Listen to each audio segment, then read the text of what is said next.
Esta é mais uma edição do webinário Círculo de Diálogos, uma parceria entre o Tribunal de Justiça do Estado do Rio Grande do Norte e a Ordem dos Advogados do Brasil, seccional deste Estado. Uma parceria de sucesso. O Círculo de Diálogos está em sua sexta edição e, para brilhantar essa tarde e noite, teremos a participação do professor Dr. Eric Pereira e também do juiz de direito, Dr. Fábio Ataíde.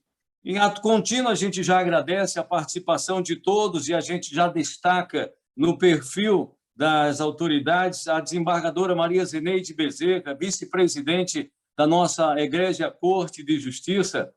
A gente também já destaca os nossos palestrantes, as estrelas que vão hoje desenvolver esse tema tão palpitante, precedentes e a gestão da litigiosidade repetida.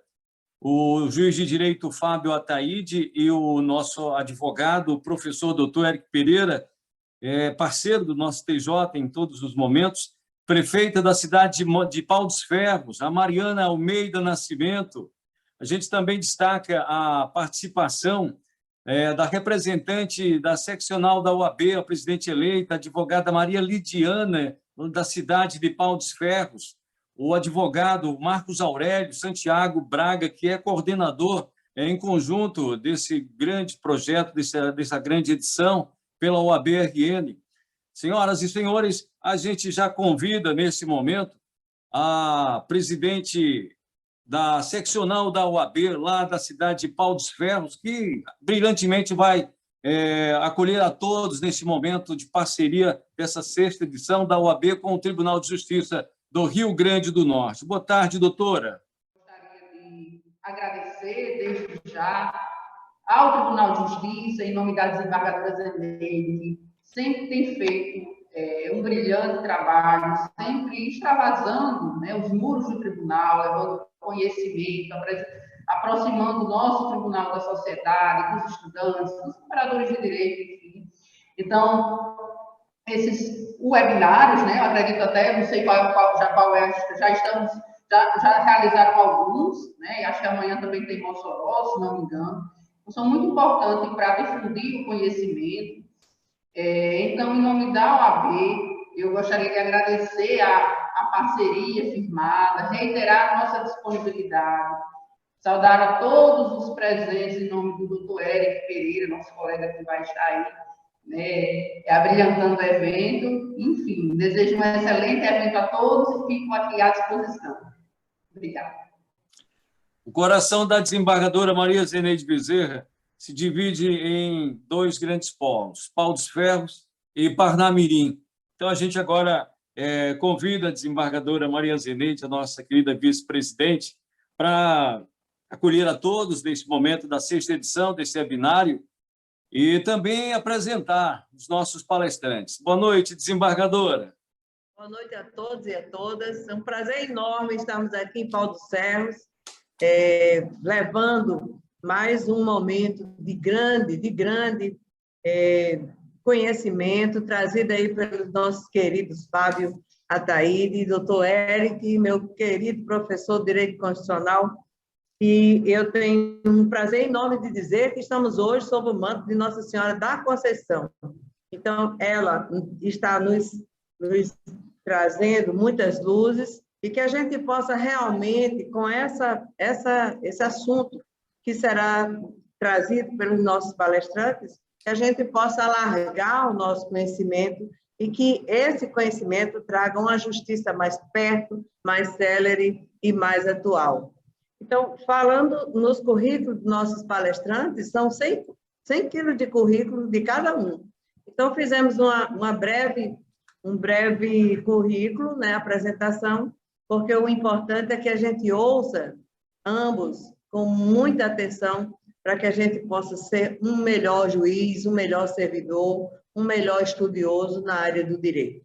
Então, o doutor Fábio Ataíde é juiz auxiliar da vice-presidência, professor do Departamento de Propedêutica e Processo da Universidade Federal do Rio Grande do Norte, doutorando pela Universidade Federal do Paraná, linha de pesquisa Direito, Poder e Controle. Doutor Eric, além de ter sido meu grande professor de Direito Constitucional, e eu nunca esqueço, doutor Eric, suas aulas assim que a gente, mesmo que não queira aprender, aprendia, né? E eu fico muito feliz de vê-lo hoje aqui, trazendo para a região do Alto Oeste e outras regiões a sua sapiência, o seu modo de advogar com ética, com elegância e com muita profundidade. Então, é advogado, professor da Universidade Federal do Rio Grande do Norte, membro da Academia de Letras Jurídicas do RN, mestre e doutor em Direito Constitucional pela PUC de São Paulo. É um webinário, naturalmente, que estamos levando de mãos dadas com a Ordem dos Advogados do Brasil, através do doutor Aldo Medeiros, e agora reeleito com a nossa querida Lidiana Dias, que é uma grande parceira de todos os projetos sociais que temos levado ao longo do tempo pelo Tribunal e pelo NAPES, Núcleo de Ação Programas Socioambientais do Tribunal. Então, hoje nós temos aí, nesse ciclo de diálogos, que será naturalmente o penúltimo, dia 9 estaremos em Mossoró, levando também àquela região esses conhecimentos, mas esses precedentes e a gestão de litigiosidade repetida. É um assunto muito do momento, é um assunto que passa toda hora por nós, que trabalhamos o direito, e, naturalmente, a gente vai aprender bastante hoje. Então, fiquem à vontade. Doutor Fábio Ataíde, por favor, com a palavra. Boa noite.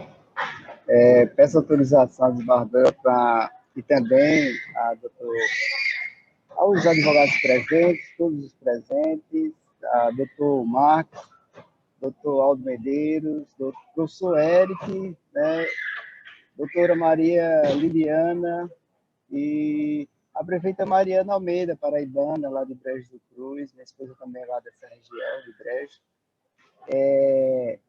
Peço autorização a todos eles e os demais para homenagear, fazer meus cumprimentos de todos na pessoa do Dr. Heriberto Escolástico Bezerra, né? Pessoa tão representativa para Pau dos Ferros e também para a advocacia potiguar. E registrar a importância desse evento pelo desafio da interiorização. Não é simples, não é comum, sendo o J registra isso que o Rio Grande do Norte ele tem pautado sua política pela interiorização em vários aspectos. E esse ciclo, né, desenvolvido pela desembargadora Zeneide, foi pensado a partir de Pau dos Ferros. Infelizmente, a pandemia interrompeu o seu início já, né, no início do ano, mas desde o início do ano, a programação da desembargadora Zeneide foi para que iniciasse um ciclo de debates em parceria com a OAB, aqui em Pau dos Ferros, depois vamos para Mossoró, e assim vamos seguir a nossa, vamos dizer, a nossa interiorização da magistratura, levando o que a desembargadora já faz desde muito tempo. É uma satisfação muito grande estar aqui com todos, apresentar aqui o nosso time, né, a desembargadora Zeneide, está à frente da vice-presidência. E esse ato de hoje é fruto de um termo de cooperação da vice-presidência com a OAB. E por isso o professor Eric também está aqui presente, é uma grande satisfação estar aqui com o professor Eric. Eu acho que nós, magistrados e advogados, devemos continuar mais dialogando. E a ideia dos ciclos de diálogos era essa, para que a gente discutisse as soluções do Poder Judiciário e tomássemos, vamos dizer, uma nova perspectiva cooperativa. E é por isso que nós estamos aqui discutindo, ouvindo os advogados e também os demais membros, né, da OAB aí de Pau dos Ferros. O nosso time, eu sou o juiz auxiliar, a Adia Rayan não está presente, está de férias, e os servidores e os estagiários de pós. Então, é uma grande equipe da vice-presidência. Nós trabalhamos em várias linhas, não daria aqui para falar de todas as linhas hoje. Então, o nosso tema, eu vou falar isso em 20 minutos, precedentes de gestão da litigiosidade, e fiz um recorte sobre o incidente de demandas repetitivas. Então, é somente isso. O que é incidente, como é que a gente faz esse incidente, como é que o advogado pode instaurar esse incidente, qual é a utilidade dele, por que ele é tão importante. Na verdade, quando a gente fala em incidente de demandas repetitivas, nós estamos entrando numa nova fase do processo. Então, realmente, estamos em uma fase que podemos dizer revolucionária para as demandas em massa. Esse incidente, então, nós vamos falar sobre o incidente de resolução de demanda repetitiva, é realmente uma grande novidade para a gestão de processos repetitivos e pode ser uma ferramenta poderosa para os advogados na resolução de questões jurídicas complexas, na diminuição dos prazos. Pode ser muito útil, inclusive, para os municípios que possuem muitas demandas em massa. Por isso é importante esse evento de hoje. Então, o incidente de resolução de demanda repetitiva, ele é instaurado perante o tribunal, e um órgão do tribunal faz o julgamento desse incidente. Então, esse incidente é direcionado ao presidente, basta uma simples petição direcionada ao presidente e na instauração de um incidente para julgar uma questão jurídica controvertida que se repita e que haja controvérsia sobre ela em muitos processos. Nós temos milhares de casos no judiciário com questões jurídicas controversas que são decididas de formas diferentes entre os juízes de primeiro grau e entre os desembargadores de segundo grau. Essa divergência, essa controvérsia gera incerteza e insegurança jurídica. Então, a partir do Código de Processo Civil de 2015, se instaurou-se uma nova técnica, uma técnica muito semelhante à técnica de julgamentos coletivos, por meio desse IRDR. O incidente de demanda repetitiva, então, ele pode, e aí a novidade, ele pode ser instaurado desde o primeiro grau, pelas partes, pelos advogados, pelo Ministério Público, defensores, ou pelo próprio juiz, ou pode ser instaurado no segundo grau. Seja no primeiro, seja instaurado no segundo, quando existir algum recurso no segundo. Se não existir recurso, pode ser instaurado no primeiro grau, mas sempre direcionado ao presidente com uma simples petição. Veja, o Rio Grande do Norte, ele possui, eu posso dizer que nós possuímos centenas de casos, estamos apenas começando a investigar esses casos, centenas de casos em que há divergência, há questões controvertidas. No âmbito jurídico apenas, não no âmbito de fato, só no âmbito de questões controvertidas em que os juízes divergem. Mas apenas temos cerca de 9 IRDRs instaurados no tribunal. Somente 9. Muito pouco, é muito pouco frente ao potencial desse instituto. Por isso é importante a gente falar de IRDR. Como é que se instaura o IRDR? Primeiro, a gente tem que imaginar que esse IRDR tem uma função de prevenção da litigiosidade por meio da estipulação de uma tese sobre uma questão controvertida. Então, existe uma questão de direito controvertida. Eu submeto ao tribunal essa questão e digo ao tribunal, aqui apresento os pontos da controvérsia e peço para que o tribunal designe um relator e o relator faça um julgamento em abstrato, a partir de um caso concreto que se repete, eu posso julgar abstratamente, fazer a abstrativização do caso, ampliar o julgamento do caso para todas as ações no estado do Rio Grande do Norte, inclusive juizado especial. E se for o caso, eu ainda posso pedir que isso seja nacionalizado. Eu posso pedir aos tribunais superiores para que aquele RDR tenha um potencial de ampliar-se para todo o país. Não, é uma grande inovação. Veja, é uma grande inovação porque o Instituto, esse incidente, ele traz a possibilidade de instauração de teses jurídicas para questões controvertidas nos tribunais de justiça. Eu posso pedir a um tribunal local ou um tribunal regional, federal. Quando o advogado pede para se julgar essa questão controvertida, ele não faz um pedido para julgar todo o processo. Ele vai pedir para julgar um ponto controvertido do processo. Então, para o processo, leva-se ao tribunal o pedido do incidente, se instaura um procedimento à parte e autônomo no processo, lá no segundo grau, e se decide apenas a questão jurídica controvertida, que se repete em vários casos. Veja, imagina aí se a gente tivesse que aguardar o julgamento de todos os casos e a uniformização da jurisprudência em torno desses casos. Isso poderia levar décadas. Eu posso levar décadas para fazer isso.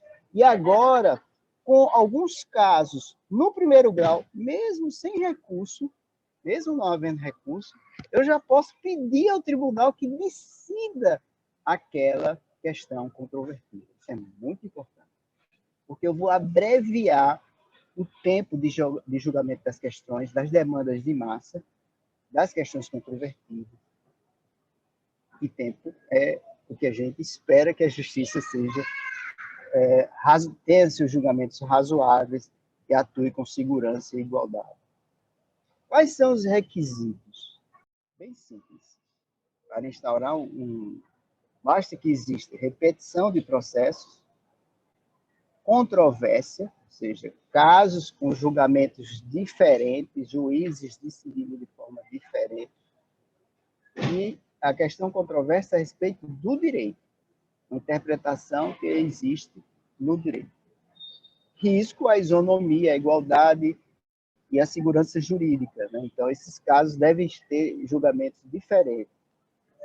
Diante de uma situação como essa, eu suscito que aquela parte, eu suscito ao presidente do tribunal, por meio de uma simples petição, que aquela parte controvertida e demandas repetitivas, em vários processos, não pode estar apenas em uma vara, eles podem estar no Estado inteiro, tanto na justiça comum como no juizado, com juízes diferentes, julgando de forma diferenciada, em vários níveis, no segundo grau, no primeiro.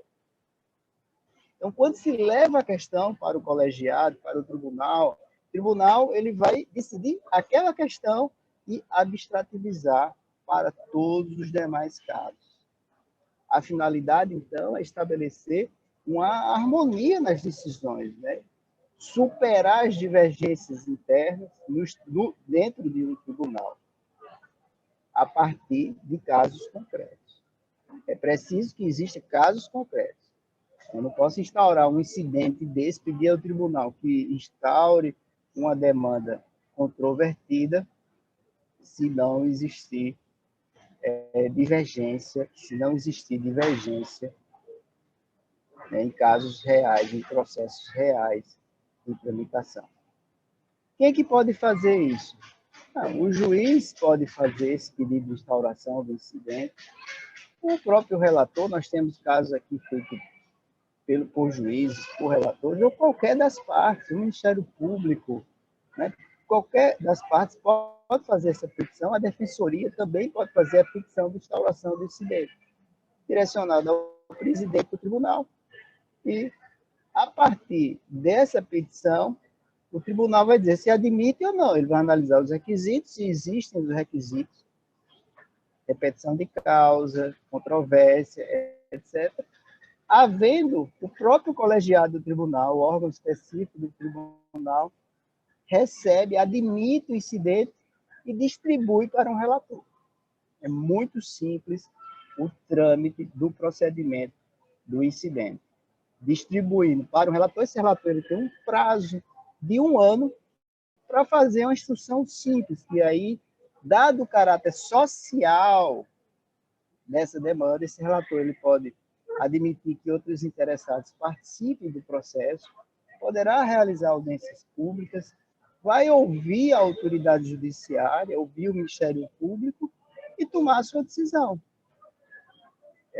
Ele vai dar uma decisão ainda de afetação, essa decisão de afetação é a decisão de organização do processo, em que ele suspende todos os processos a respeito daquela matéria controvertida e também ele comunica a vice-presidência do tribunal, né, comunica a vice-presidência, para que a vice-presidência cadastre aquele incidente no sistema no GEP. Esse sistema é um sistema nacional, na medida que se cadastra, isso ganha publicidade via CNJ. Então, é muito simples a instauração do incidente, ele faz uma antecipação da jurisdição, isso aí já é uma grande vantagem, porque não é necessário que exista casos no segundo grau.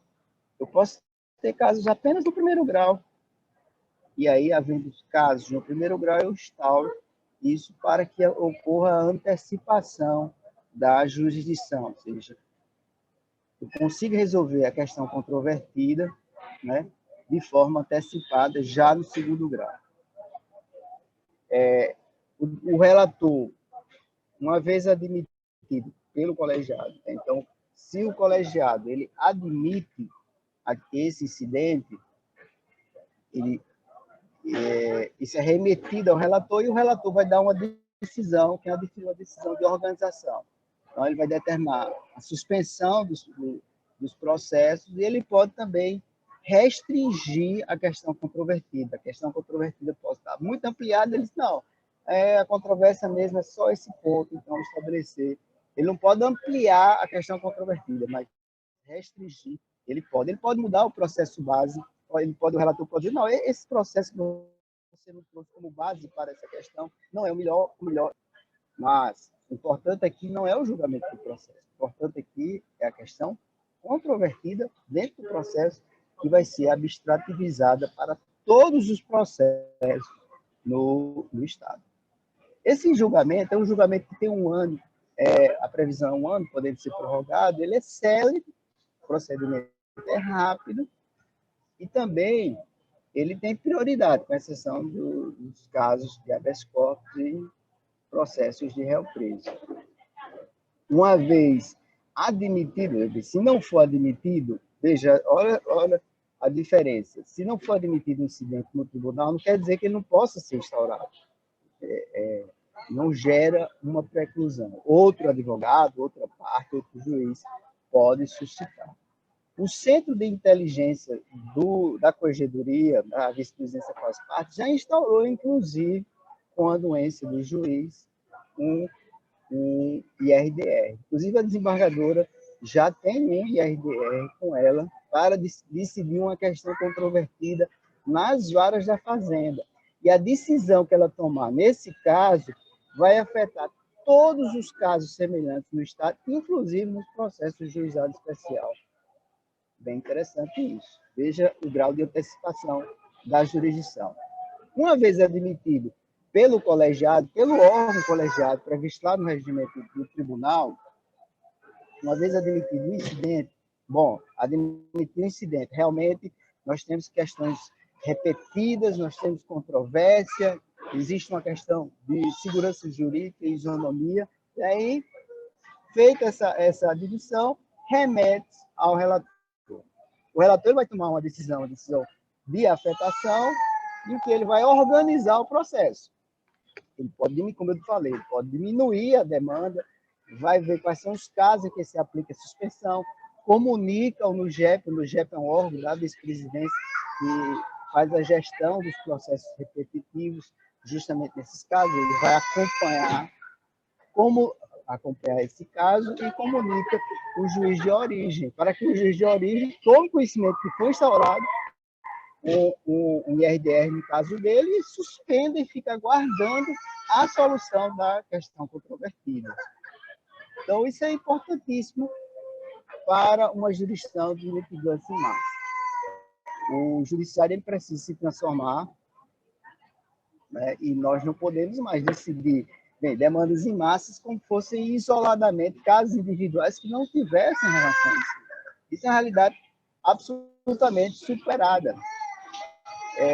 A lógica agora dessa nova realidade dos julgamentos, da gestão de massa de processo, é uma realidade diferente, porque eu posso ter a instauração desses incidentes no âmbito só do primeiro grau, como eu disse, e estabelecendo um contraditório ampliado. Veja, isso é novidade também. Eu posso estabelecer um contraditório. Eu posso, nesse incidente, admitir pessoas especializadas, peritos, professores, consultores, para que me auxiliem no julgamento daquela demanda repetitiva.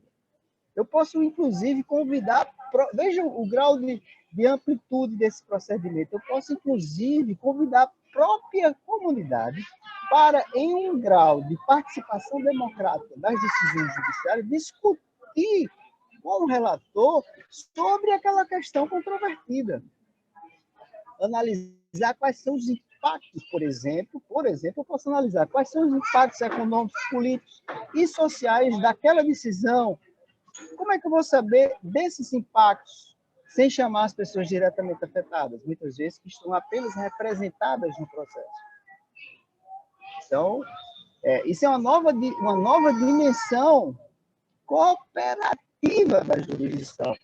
Os próprios advogados, os advogados das partes, numa visão sistêmica e holística do conflito, eles cooperam para a resolução de uma questão controvertida. Definida a questão controvertida, a solução do processo será muito mais fácil e será uniforme por todos os juízes, porque o caso vai fixar uma tese.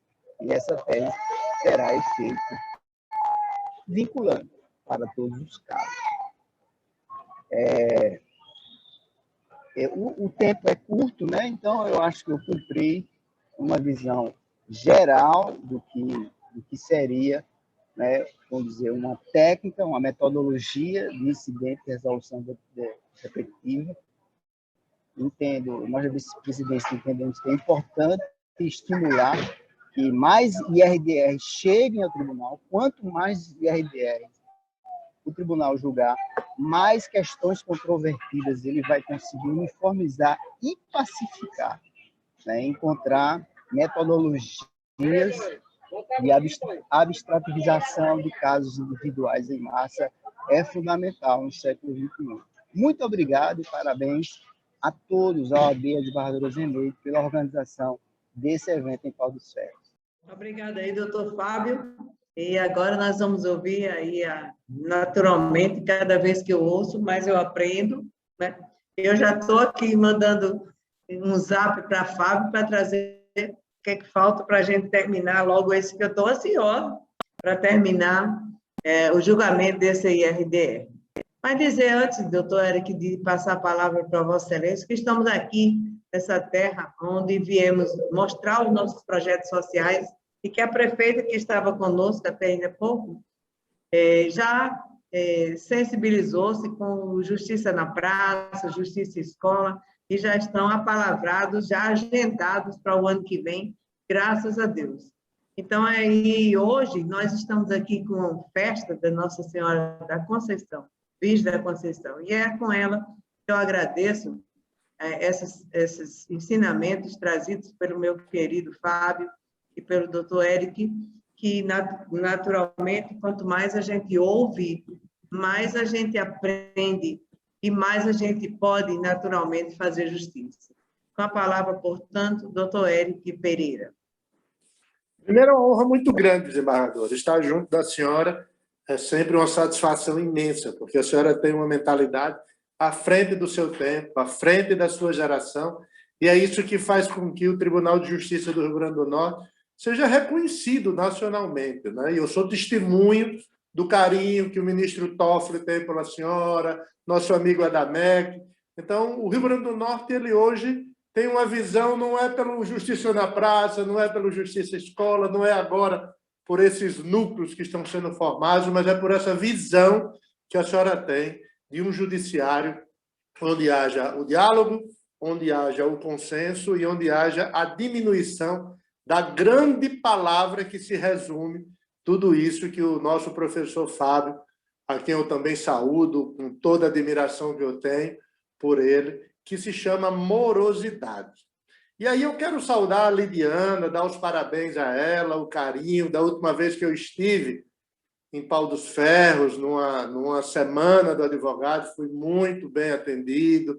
Matei minha saudade de Assis Correia, que eu tenho uma imensa admiração. Ele foi muito importante na nossa vida, né? Na nossa chapa, na época, com o doutor Heriberto, que era o nosso decano, que nos orientava lá no Conselho Federal, doutor Assis Correia.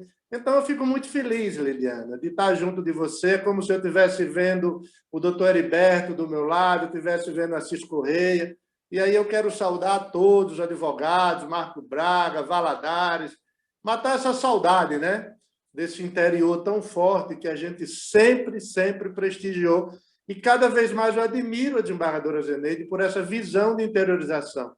Ela pensa globalizado, mas nunca esquece das suas raízes, de onde veio, como veio, e a importância de você transformar aquelas localidades em que você passa. E ela vai deixando o nome e a marca que ela tem diante dessa visão de eficiência de judiciário. É o pragmatismo do qual o cidadão quer saber o que significa tudo isso. Como eu posso resumir litigiosidade, litigância? Quais são essas alternativas capazes, né, de diminuir esse problema que nós vivemos de lentidão judicial? Então, a grande palavra hoje para esse instituto, para mais um instituto, nós temos conciliação, nós temos mediação, nós temos arbitragem, nós temos os incidentes de uniformização que a Justiça do Trabalho tanto usa, nós temos as súmulas vinculantes, nós temos recursos repetitivos, mas essa aula que o professor Fábio nos deu hoje, ela nos resume a uma palavra: morosidade. O que é que eu preciso fazer para ultrapassar essa palavra tão doce na boca do cidadão, na boca do advogado? Porque o advogado ele precisa ser um agente colaborador do Poder Judiciário. Se ele é indispensável pelo artigo 133, ele assim o seja colaborando. Então, o forte da advocacia é saber e compreender que existem institutos dos quais, quanto mais demanda, quanto mais acesso à justiça nós temos, mais morosidade vai existir, se não existir esses termos de cooperação, de compreensão e de diálogo que a advocacia e a magistratura e o Ministério Público devem, juntos de mão dadas, buscar diminuir o que o relatório, né, de números do Conselho Nacional de Justiça a cada ano diz, que existem novas e novas demandas, e aí você tem uma média de 90 a 100 milhões de demandas vivendo num grande déficit operacional, que é o que nós temos hoje no Judiciário. Mas eu não gostaria de começar e adentrar tecnicamente, como foi muito bem explicado, sem fazer uma distinção entre o discurso e a prática. E aí eu quero dizer a vocês que estão aqui, todos nesse bate-papo, nessa sala, o quão é importante você ter um magistrado que tenha uma formação de vida. Não é uma formação de doutorado, mestrado, tudo isso não, doutor Fábio. É a formação do pragmatismo, do conhecimento pragmático. E aí a aplicabilidade está no grande exemplo que o Tribunal de Justiça fez na pessoa da nossa desembargadora Zeneide, quando ela, através de uma solução consensual, ela possibilitou agora a extinção de milhares de execuções, de agravos derivados de um processo que estava na Fazenda Pública, abarrotando uma grande discussão que existia com os sindicatos exequentes, era cumprimento de sentença, era uma confusão para preencher lá os alvarás. Ela chamou ela conciliou e foram extintos mais de 4.000 cumprimentos de sentença, mais de 2.000 agravos. O que é que isso significa? Senão uma atuação efetiva de solução de ações coletivas, muitas delas com demandas vinculadas a servidores do município. Muitas demandas, nós sabemos, elas têm caráter privado, mas a grande maioria que abarrota esse judiciário, ela vem de um caráter público, com o sindicato de servidores do Estado, ações relativas à consulta. Então, você tem, no exemplo prático, amplamente noticiado a resolução e o afastamento da tal palavra que os advogados, ao longo dos anos, e um dos advogados é meu grande amigo, Gondim, tão guerreiro, né? Desde a época da faculdade, centro acadêmico, aquela militância que ele sempre teve, morto de felicidade com eficiência. Eu disse, Gondim, você passou anos criticando o judiciário. Que bom que hoje você e todos os jurisdicionados que acreditaram nesse judiciário puderam ver a efetividade do que é você poder solucionar efetivamente. E isso foi graças à desembargadora Zeneide, que teve a coragem de fazer, de chamar, de sentar, soube das constantes conciliações, e ia e voltava, mas resolveu. Então, esse exemplo é, para mim, um marco na Justiça do Rio Grande do Norte, porque ele é um marco de que a litigância repetitiva, tão falada litigância repetitiva, a litigância coletiva, esses pleitos, esse fenômeno que chama tanta atenção de estudiosos, né, de tanta atenção de nós, advogados, militantes, nós sabemos que uma das pontas está nessa visão, primeiro na boa vontade, de resolver e de aplicar os institutos que o Código de 2015 trouxe. Esse é um ponto. E segundo, a visão pragmática de vida, o conhecimento pragmático que faz com que essa grande quantidade, né, propostas perante o judiciário, dessas demandas, elas possam ser solucionadas, bom para ambas as partes, mas, sobretudo, para diminuir, para desafogar esse grande problema de repetição de processos que nós temos no Estado, que nós temos no município e temos também, sobretudo, na União. Isso redunda em uma controvérsia de milhões de processos, né? Como o CNJ e Justiça em Número trouxe novamente esse ano, essa ideia de que nós precisamos ter uma nova consciência de cidadania, e graças a Deus que nós temos na desembargadora Zeneide, essa consciência são outros desembargadores, mas ela é a paradigmática disso aí. Essa ideia de conservadorismo, de não sentar, de não dialogar, de não conversar, ela abre as portas do judiciário. O judiciário deixa de ser uma casa de capa preta, como diz os advogados, e passa a ser uma casa de cidadania. Seja na justiça na praça, seja justiça na escola, mas, sobretudo, dizendo, ó, cidadão, você que está há tantos anos com demandas que se repetem, que vão se somando, são coletivas, o seu sindicato, os seus advogados, venham e vamos diminuir esses 4.000 processos que nós temos aqui, esses 2.000 agravos. É isso que vai fortalecer o judiciário. É isso que vai trazer e afastar a inconformidade do cidadão contra esses atos governamentais muitas vezes abusivos. Eu falo em termos de executivo.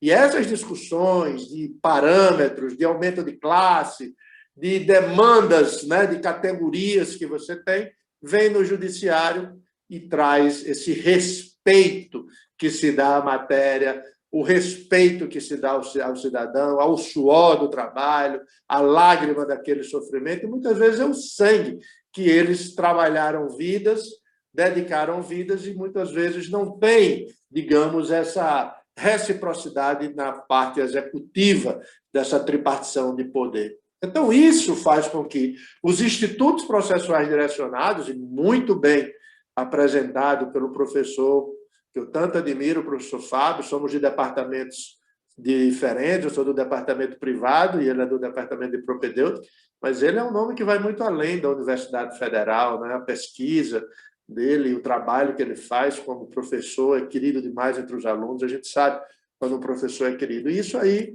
ele explica, dentro desse, entre vários institutos, esse novo instituto, esse novo incidente, faz com que você possa pegar essas demandas repetitivas E aí sim, fazer uma adequação própria e peculiar para cada conflito, trazendo a litigância habitual, fazendo a grande distinção entre a litigância habitual, não é, que tanto se fala de oferir essas vantagens de trâmite processual, né, para uma familiaridade. Afinal de contas, os grandes litigantes, eles são identificados no Brasil, né? O CNJ em 2011 fez os 100 maiores litigantes, e aí eu tinha parentes que estavam lá e me passavam essas grandes discussões. 95% do total desses litigantes eram bancos e telefonias, né? O INSS, a Caixa Econômica.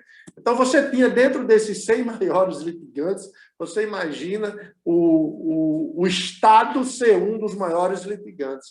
E aí, dentro dessas causas apontadas, para se buscar, muitos chamam até de litigiosidade predatória, né? Não é nem mais repetitiva. Tem alguns doutrinadores que vão buscar como litigiosidade predatória, diante dessa burocracia e dessa morosidade que nós temos, a ponto de se criar os juizados especiais e hoje os juizados estarem estagnados, né? Diante da quantidade de processos que nunca se imaginou que iria acontecer. A busca que o cidadão teve de acesso à justiça trouxe um grande problema que era da justiça comum e passou também para o juizado diante dessa realidade brasileira. Então, o importante de você ter dentro desses litigantes repetitivos que agem no judiciário e muitas vezes menosprezam essa jurisprudência consolidada, é importante você ter uma ideia de política judiciária. E aí entra essa ideia de precedente,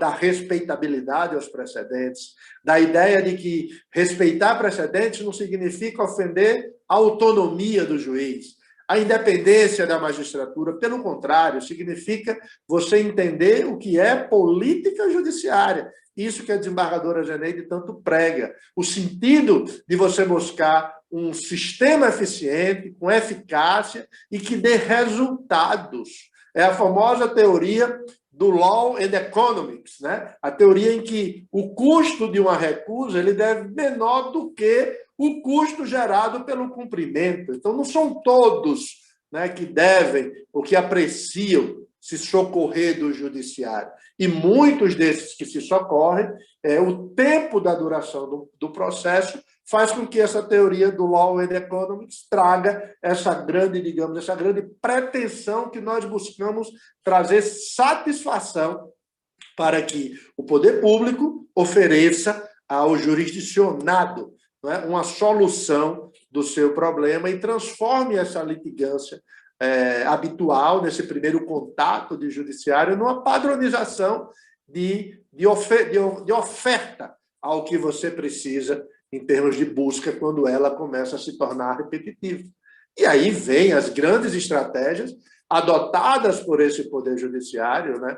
Essa ideia de produtividade, se cobra muito produtividade dos magistrados, e quanto mais eles produzem, mais demandas vão surgir. Vocês vejam que a produtividade agora, no período de pandemia, foi uma das maiores produtividades da magistratura.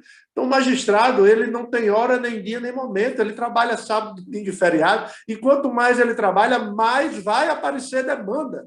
Porque quanto mais ele enxuga aquele gabinete, quanto mais ele enxuga aquela unidade, o maior número de processos vai aumentando, porque o cidadão ele busca como último anseio essa ideia de que o judiciário realmente é o grande momento para que ele possa alcançar e, em certa medida, conseguir combater, digamos assim, aquela ofensa a seu direito. Então, essa litigiosidade repetitiva, quando você aplica, quando você compreende toda essa propedêutica que foi dada pelo professor Fábio, explicando a importância desse instituto e a modalidade que nós não precisamos ter timidez nessa aplicação, pelo contrário, nós precisamos buscar essa solução desse conflito, seja na mediação, seja na conciliação, mas se assim não conseguir, você passar a instituir esse incidente de resolução de demandas repetitivas que o Código de Processo Civil nos deu.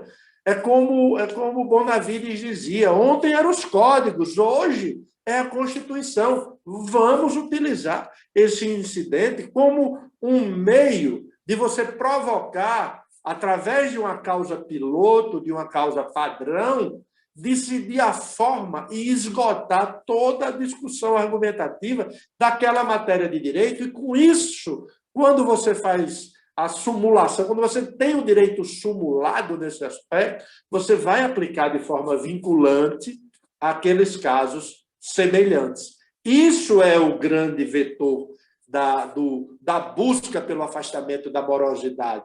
É a tranquilidade que você tem de, através do Instituto da Resolução de Demandas Repetitivas, criado em 2015, agora, com o código, você trazer um instituto universal, um instituto recursal, que vise decisões para casos iguais, numa agilidade para apresentar mesmo o fundamento.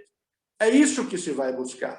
E aí, o tema que nós temos e se visa essa ideia de que você está dentro de núcleos, como foi possível através dessa criação, dessa previsão, e logo em 2016, de você ter distinções de como haveria a criação desses núcleos, esses NUGEPEC-NAC, né?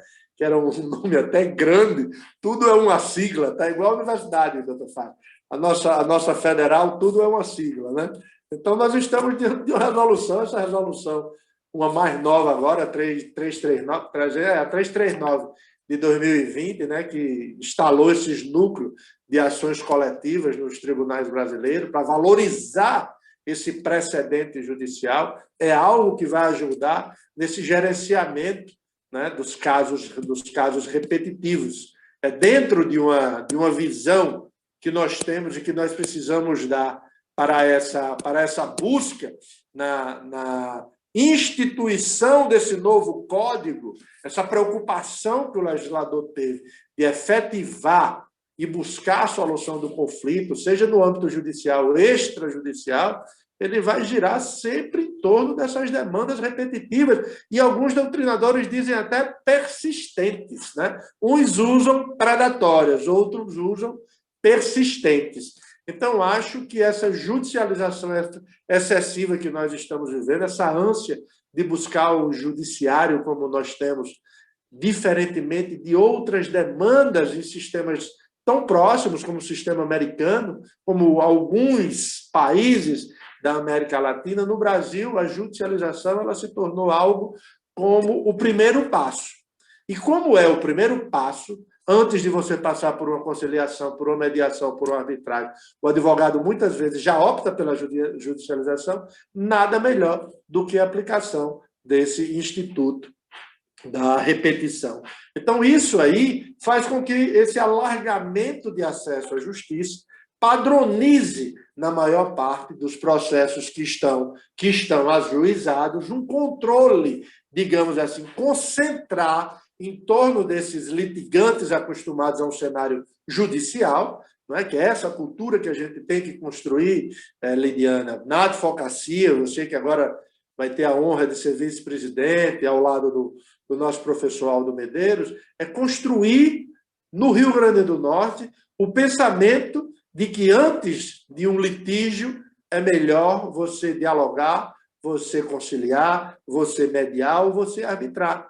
Porque, do contrário, nós já efetivamente teremos que ter as padronizações para que possa haver uma diminuição desse excesso que se costuma chamar de morosidade. Então, essa litigância habitual, e encontra-se muito em litigantes infrequentes, inclusive, os quais acessam o sistema judicial apenas com objetivo e pretensões distintas, porque não são organizacionais, né? Elas não são orgânicas, muitas vezes elas são provocadas, e aí você precisa ter um judiciário em que esse conceito, né, de litígio, ele tem uma ferramenta, não é, como a gente diz, one shot tears, né, onde você tenha o momento adequado de lide em torno de litigantes que se apropriam muitas vezes do judiciário, e com isso você dificulta né, o acesso de muitos outros diante dessa grande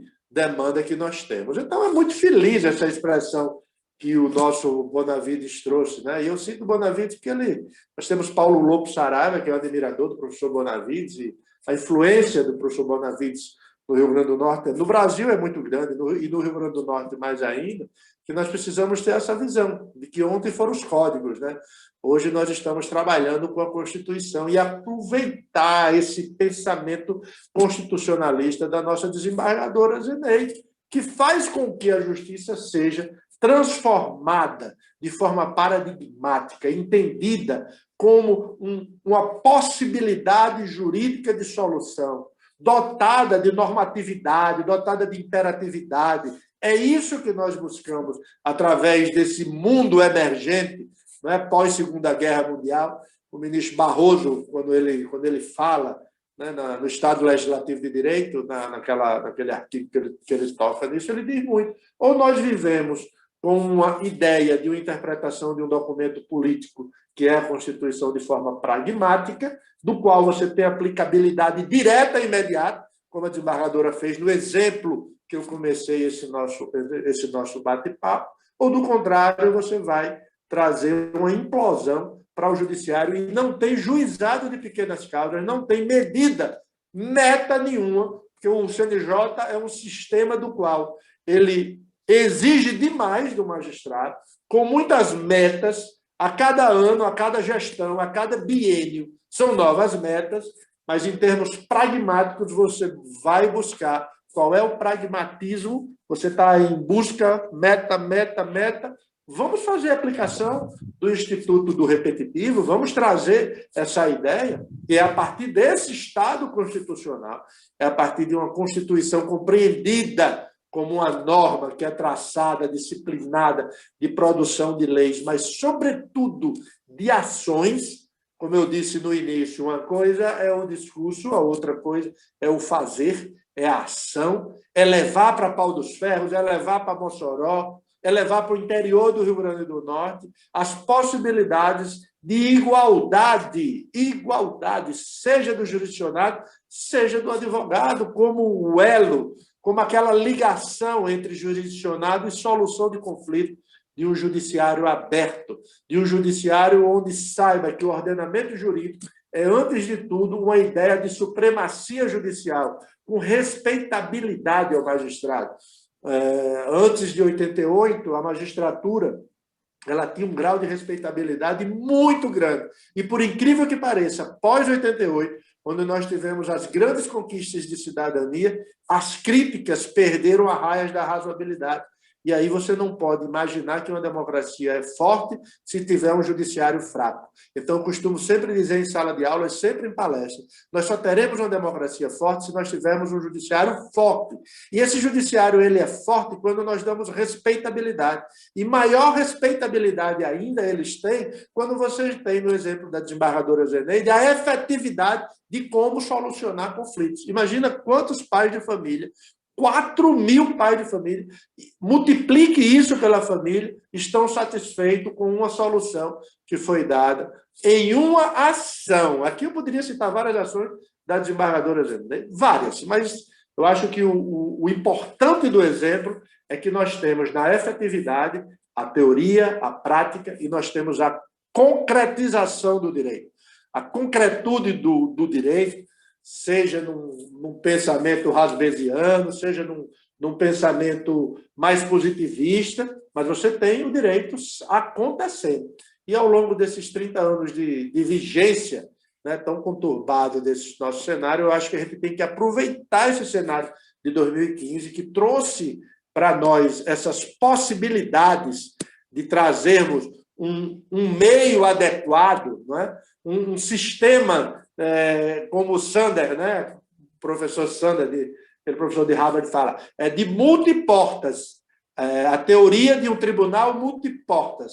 É isso que a desembargadora Zeneide faz. É essa teoria que se discute lá nos Estados Unidos, mas aqui, no Rio Grande do Norte, nós temos o tribunal de multiportas, cuja organização judiciária nossa ela é multifacetária, ela é capaz de acolher no mesmo local diversidade de resoluções de conflito. há necessidade de heterocomposições, há necessidade de autocomposições, precisa ser híbrido, judiciais, não judiciais, eu preciso aplicar o incidente está posto, a modalidade como ele deve ser posto, digamos assim, a equipe ela é tão boa quanto aquele que conduz, né? Nunca um time ele fica distante do seu técnico. Então, quando você tem a doutora Raja Rayane, quando você tem o doutor Fábio, quando você tem essa equipe comandada por uma desembargadora de visão prospectiva, né? Prospect, quando ela tem essa visão de futuro, você tem aí um direcionamento de conflitos, sendo no melhor método, trazendo resoluções para que você possa contribuir, seja de forma de prevenção, seja no equacionamento do próprio conflito, quando a demanda já for repetitiva, e aí você faz com que esse modelo de tribunal ele tenha a visão de monitorar a formação desse conflito, na forma multiplicativa, né? Na forma de fortalecimento do diálogo interinstitucional, e com isso você fomenta esse envolvimento do conflito na busca da solução com a participação do jurisdicionário. E aí você tem centros de conciliação, essas lides idênticas, nessas tentativas, né, de você buscar o tal modelo europeu-americano que tanto se fala, lege ferenda, onde você tem essa estruturação de processo judicial, sempre diante de uma administração pública, abarrotando esse judiciário. E aí eu quero finalizar, né? Muito empolgante, o tema é um tema muito empolgante, e eu peço até vênias e desculpas, né, pela essa emoção de estar falando, porque é um tema novo, e é um tema do qual essa jurisdição administrativa ela precisa ter essa visão que a desembargadora Zeneide trouxe, e acho, sabe, doutor Fábio, que os nossos alunos, já que está sendo gravado, precisam assistir hoje essa ideia e essa visão do que seja uma temática tão importante como é essa temática desse incidente, para que nós podemos ultrapassar e enfrentar as críticas, porque nós falamos da parte boa, mas existem muitas críticas, quando vão falar do incidente, de dizer que há obstáculo à criatividade judicial, que há obstáculo à inovação do direito, vai ter uma petrificação de jurisprudência, outras críticas que há restrição sofrida a essa independência, né? Na verdade, como eu disse, não há nenhuma ofensa à independência. O que há é aplicabilidade de política judiciária. No dia que nós entendermos a necessidade do que é sistema jurídico brasileiro, nós vivemos no civil law, né, onde só há lei em sentido amplo, nós não temos como common law o precedente como uma força maior. A nossa fonte de direito é a lei nesse civil law, e nós precisamos ultrapassar, nós precisamos explicar através de convicções, de ideias, de sementes. São sementes que a desembargadora Zeneide está plantando, e essas sementes precisam chegar não só a nós, advogados, que já temos estradas no litígio, né, e no árido caminho que nós vivemos essa advocacia, mas para os jovens que estão chegando, e eles possam formar as convicções de que é possível um judiciário eficiente, de um judiciário célere, de um judiciário em que não tenha lentidão de inúmeras fases recursais, se eu posso, através de uma visão, seja na súmula vinculante, seja na repercussão geral, seja no recurso repetitivo, trazer uma redução quantitativa dessa litigiosidade, dessa morosidade, assim como acelerar julgamentos a partir da ideia dessas admissibilidades, até porque a gente sabe que nas repercussões gerais, geralmente 70% das demandas sofrem afetação quando você passa a fazer um estudo perante o Supremo Tribunal Federal. Então, se esse aumento de processos judiciais que vem ano a ano, e esses estudos eles reportam a 2004, né?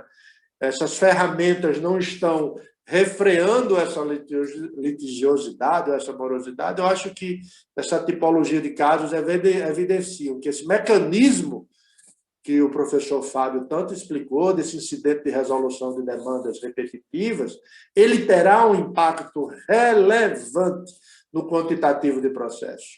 Nós só precisamos ultrapassar a timidez do Instituto e encarar o Instituto como uma forma de atacar a própria causa do problema, sem que, para isso, precise voltar uma análise, né, de poder, de melhorar demandas que muitas vezes não precisariam sequer ser ajuizadas, quando você, tendo o incidente de resolução de demandas repetitivas, você poderia destravar, tirar essa contenção de acesso à justiça tão destemido que nós vivemos no nosso sistema. Então, era isso que eu queria, agradecendo demais, desembargadora Zeneide, a felicidade de estar ao lado da senhora. Eu já disse isso em sala de aula. A senhora foi dar uma aula, foi mais de 100, doutor Fábio. O nosso MIT lá da Universidade Federal travou. Os alunos queriam entrar e não conseguiam de jeito nenhum. Então, é uma honra muito grande estar ao lado de todos vocês aí, abraçando a todos, né, todos que estão aqui assistindo, e deixar o meu abraço para o doutor Heriberto, que eu tenho um carinho bem enorme por ele. Ele foi muito importante na minha vida política, né, institucional, na minha vida de OAB. Eu começo ao lado dele, aprendendo com ele, aprendendo com Valério Marinho, com Paulo Lobo Saraiva, com Juliano Siqueira. Foram grandes nomes que formaram hoje o que Lidiane vai ter a herança de assumir uma grande instituição, uma grande OAB. Então, um abraço a todos vocês, sintam-se todos abraçados, o meu amigo Marcos Braga, o meu amigo Valadares, Edinaldo, e um abraço forte para você, Lidiane, como se eu abraçasse toda a Pau dos Ferros, toda a região oeste. Muito obrigado. E chegamos aos momentos finais de mais uma edição, a sexta, do webinário Círculo de Diálogos. Discorreram acerca do tema Precedentes e a Gestão da Litigiosidade Repetida, os doutores Éric Pereira e Fábio Ataíde. A gente agradece também a participação do doutor Marcos Aurélio Santiago Braga, coordenador do projeto junto à OAB, a juíza de Direito Auxiliar da Presidência do Tribunal de Justiça, Patrícia Gondim, professor Valadares. Senhoras e senhores, a gente vai deixar um espaço aqui para os questionamentos, as perguntas, e a gente já passa a desembargadora para comandar esse momento aí de questionamentos. A gente também quer agradecer a presença dos servidores do Tribunal de Justiça, dos militares que participam sempre dos nossos webinários. Desembargadora, fique à vontade. Eu estou sem fala. Eu estou extasiada. É o termo, meu querido Fábio e doutor Éric, com as falas de ambos.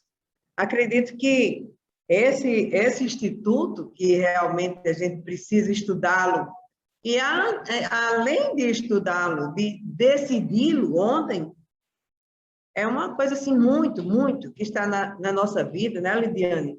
E professor Valadares, que eu estou vendo poucas pessoas, mas estou vendo aqui que tem bastante gente nos ouvindo.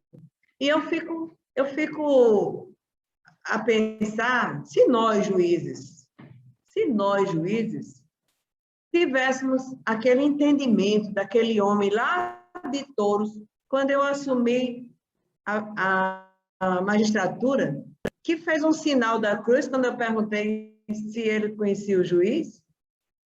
Se a gente, a partir daquele momento, aquele olhar meu, foi esse olhar que o senhor está falando tanto que eu estou assim, meu coração está disparado. Se tivesse um cardiologista aqui, eu ia direto para a UTI, viu, Lidiane?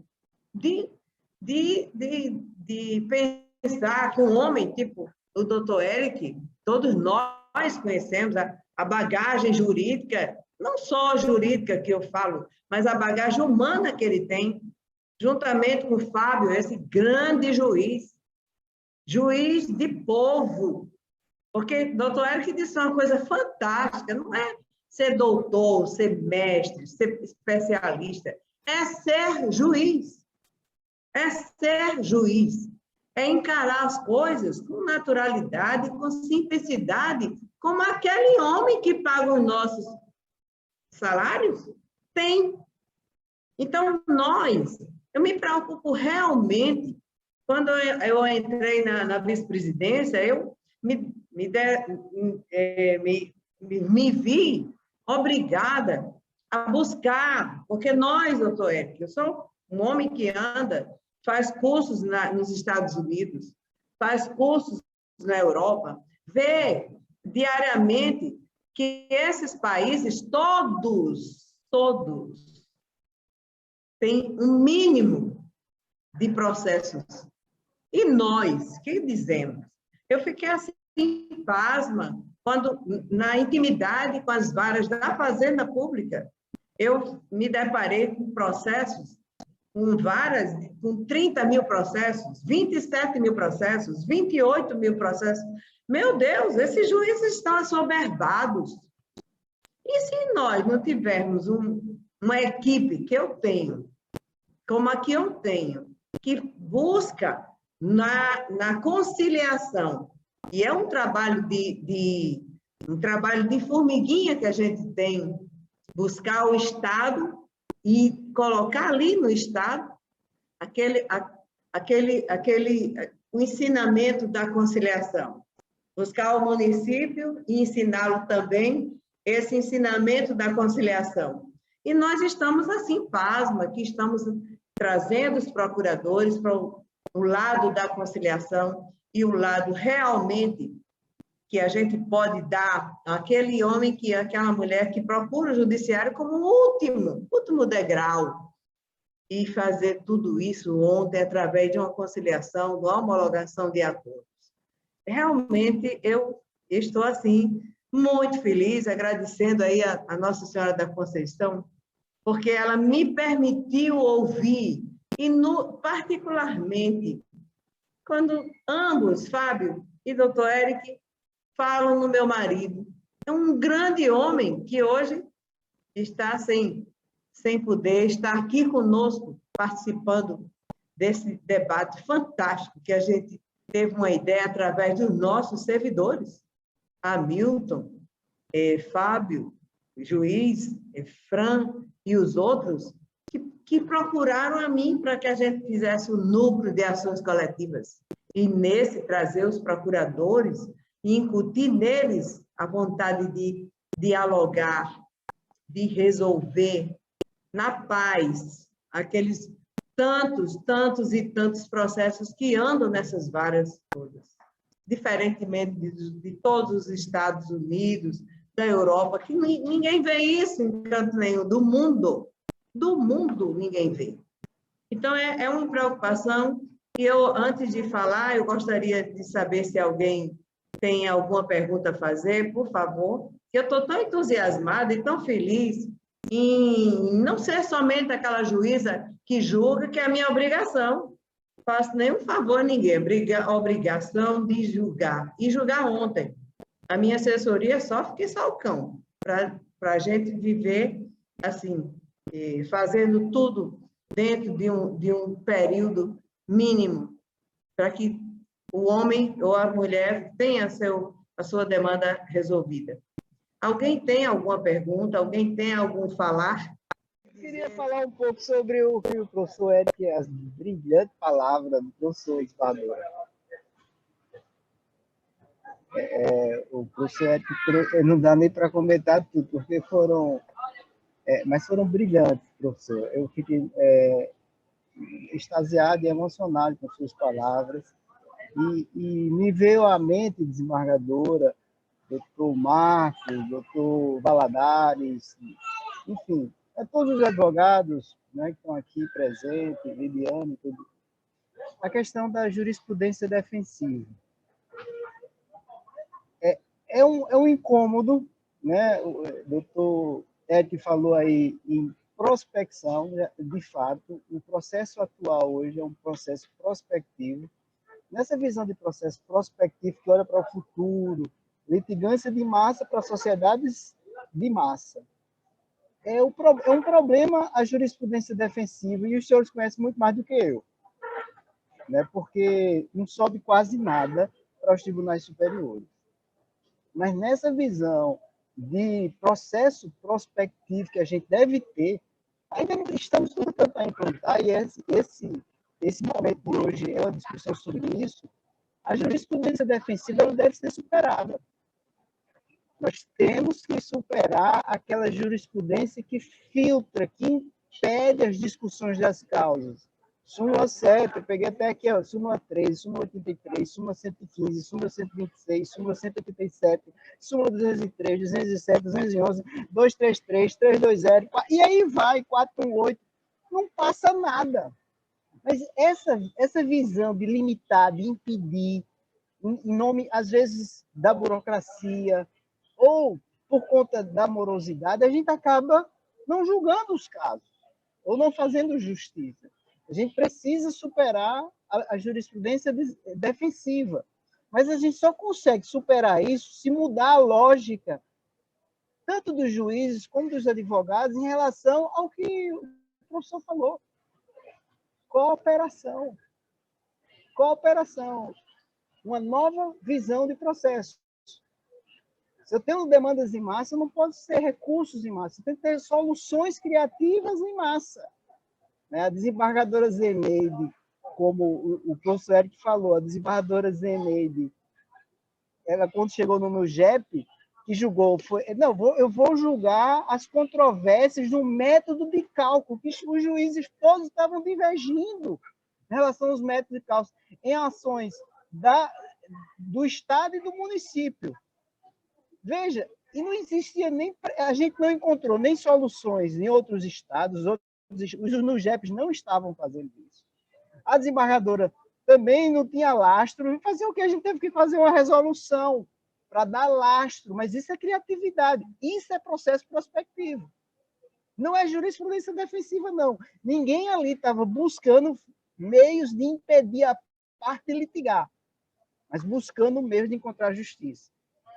E aí, eu acho que é incrível, porque a gente só consegue superar a jurisprudência defensiva, e veja, a vice-presidência é a portadora da jurisprudência defensiva, esse retrocesso, porque hoje é um retrocesso, mas a gente não consegue superar isso sem que implante outros modelos criativos, e um deles é o IRDR, e isso não depende só dos juízes, depende dos juízes, dos advogados, dos promotores, dos defensores, tudo uma visão cooperativa. Gente, vamos resolver nossas causas em massa. Os problemas são em massa. Bem, eu queria colocar isso e deixar para o professor Eric comentar essa questão da jurisprudência defensiva e o desafio que deve ser para os advogados, porque alguém mesmo aqui hoje fez uma pergunta. E aí, quando o recurso não é admitido, cabe recurso? Cabe. Mas a gente sabe que é muito difícil a revisão. É muito difícil. E eu fico pensando como é que os advogados explicam as suas partes quando seus recursos não sobem. Mas por quê? Porque o juiz, o relator, enfim, todo mundo vendo ainda o processo de uma forma ultrapassada, nós podemos dizer. Estabelecendo cada vez filtros e filtros para impedir que a causa seja julgada. Então, eu vou me abreviar. Eu gostaria que o professor comentasse essa questão. Acho que é um desafio para todos nós. É desafio, hein, doutor Eric? Eu acho, e a ideia de que a advocacia, quando você recorre, você é a favor da jurisprudência defensiva. Quando você contrarrazua, você é contrário à jurisprudência defensiva, porque ela pulsa no Código de Processo Civil. Mesmo de 2015, se você imaginar esse conjunto de entendimento, né, que a maioria das vezes traz obstáculos a exame de méritos recursais, principalmente em termos de tribunais superiores, que você tem estatísticas de final de ano. O ministro Marco Aurélio era um grande estatístico, sempre ele anunciava o número de processos que ele julgava, e, sobretudo, os monocráticos, que dão um índice lá em cima, quando você não conhece, mas despacha, mas faz o despacho monocrático, ele entra na estatística de requisito de admissibilidade. Então, mesmo com essa crítica que vem sendo muito ampliada, essa doutrina vem criticando essa jurisprudência defensiva, ela ainda encontra muito abrigo, sobretudo em tribunais superiores, tanto no Supremo como no Superior Tribunal de Justiça. Ela é tão pungente, professor Fábio, que o Instituto do Habeas Corpus é relativizado muitas vezes por um ou outro ministro, quando diz que o Instituto do Habeas Corpus tem que se acabar. Por quê? Você imagina o Instituto de 1215, do qual o constitucionalismo ele vive né? O maior símbolo do constitucionalismo é o habeas corpus. Você tem ministros que defendem diante da banalização do instituto do habeas corpus, que é produzido tanto no STJ quanto no Supremo. Então, essa ideia do aumento da demanda, ela não será resolvida pela jurisprudência defensiva. Pelo contrário, ela será resolvida quando nós tivermos todos com uma mentalidade constitucional prospectiva.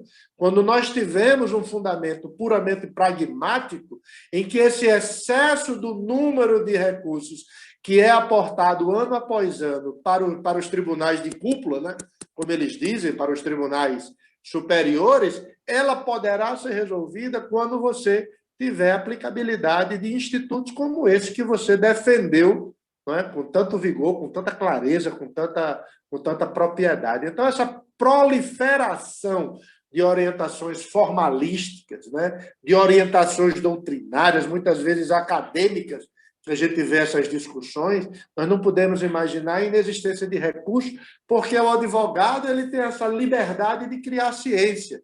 E a ideia de criar ciência plausível, com base empírica, com cientificidade mínima, isso faz com que você afaste, né? Mesmo que haja um grande número de processos na origem, eles ser enfrentados com esses institutos, com esses incidentes. Por exemplo, um deles é o incidente de resolução de demanda repetitiva. Então, acho que a jurisprudência, o primeiro passo que se deve dar antes de chegar na discussão da jurisprudência defensiva é termos a coragem, e quando eu coloco termos, porque nós, advogados, nos incluímos nesse sistema de justiça, no sentido de que é diálogo e, sobretudo, cooperação. A crítica no sentido que não seja construtiva, a crítica pela crítica, que o judiciário é moroso, que o judiciário traz um sentido de que a parte morre e o direito não é entregue. Esse é o grande jargão que a gente escuta muito da advocacia, é transformar a crítica na ideia de institutos novos, da renovação, da participação, e o advogado ter coragem de, se não conciliou, se não mediou, se não foi pela opção da arbitragem contratual, que muitas vezes as partes não sabem sequer como utilizar isso, você ter a possibilidade do judiciário amadurecer esse incidente de resolução de demandas repetitivas oferecido pelo Código de 2015. Então, não é imaginar um judiciário que busca custa judiciária. Quanto mais processo, mais custa judiciária, mais fonte de arrecadação. É essa quebra que você precisa dar, porque as demandas que você analisa na jurisprudência defensiva são demandas que realmente trazem muito mais uma irresignação de perder o direito material diante de mera formalidade. Ah, não juntou o comprovante do feriado local, por isso seu recurso não vai ser conhecido. Ah, não juntou o regimento interno daquele tribunal, por isso que é ou lei municipal, por isso que o seu recurso não será. Isso fragiliza o judiciário. Eu sei que vai resolver muitos problemas lá em cima, na tal cúpula, como eles chamam, mas, em compensação, vai frustrar o jurisdicionado que busca pragmaticamente soluções. Então, esse enfraquecimento, essa relativização de enfraquecimento que a gente vem vendo nos últimos anos, né, que termina enfraquecendo através de uma jurisprudência muito defensiva, na filigrana jurídica, como a gente diz, apesar das inúmeras críticas doutrinárias que a gente tem, e olha que você tem a repercussão geral no Supremo, olha que você tem o recurso repetitivo no STJ, olha que você tem a pertinência temática do TST, se não tiver pertinência, o recurso de revista não é conhecido. Mesmo assim, essa jurisprudência defensiva não pode ser artifício puramente pragmático para diminuir, digamos assim, o número de processos que chegam ao judiciário. Não é muito melhor, ao invés da utilização da jurisprudência defensiva, você construir nos tribunais estaduais e nos tribunais federais, na segunda instância, o incidente de resolução de demandas repetitivas, porque essa uniformização ela já é dada. O próprio STJ, no artigo 21E, dá à presidência provimento recursal se enfrenta a jurisprudência consolidada, assim como o não conhecimento de recurso, mesmo que já admitido, se ele confronta a jurisprudência já consolidada naquele tribunal. Então, o que a gente tem que trazer é para os tribunais estaduais essa visão de instituto que a desembargadora Zeneide tem junto com vocês, com essa equipe toda, para buscar resolver esse quadro excessivo de litigiosidade, apostando no fortalecimento não na jurisprudência defensiva, mas sim na jurisprudência do seu tribunal, do Tribunal do Rio Grande do Norte, do Tribunal da Quinta Região. E aí, com esse instituto, desse incidente, você privilegia o cidadão, privilegia o advogado, facilita o acesso à justiça, diminui a morosidade e não frustra absolutamente um direito material ser subjugado por um direito formal, quando você tem técnicas, inclusive de julgamento por amostragem, onde você pode suscitar, seja no estadual, seja no federal, como você demonstrou, me permita, né, até pela idade, eu ir no informalismo de lhe chamar de você, professor Fábio, pelo bem que eu lhe quero e o carinho, mas você veja que a gente tem uma timidez muito forte nessa busca de estimular a atuação dos órgãos, né, competentes para que faça essa fiscalização, digamos, da prestação jurisdicional de forma uniforme, né, onde o incidente seja correspondente a um efetivo cumprimento de decisão na hora em que ele tiver com as providências todas debeladas de qualquer mal de morosidade da justiça brasileira ou dessa crítica tão comum que nós temos. Então, é bastante elogiável essa sua preocupação, porque é exatamente o confronto e uma das críticas que se faz quando você tem institutos tão importantes como o incidente de resolução em conflito ou em detrimento, não é algo bem maior, em detrimento de uma jurisprudência defensiva. Perfeito, obrigado. Senhoras e senhores, em nome da vice-presidência do Tribunal de Justiça do Estado do Rio Grande do Norte, declaramos encerradas as atividades de mais uma edição do webinário Círculo de Diálogos. A todos que participaram, o nosso muito obrigado e uma boa noite para todos. Até uma próxima oportunidade.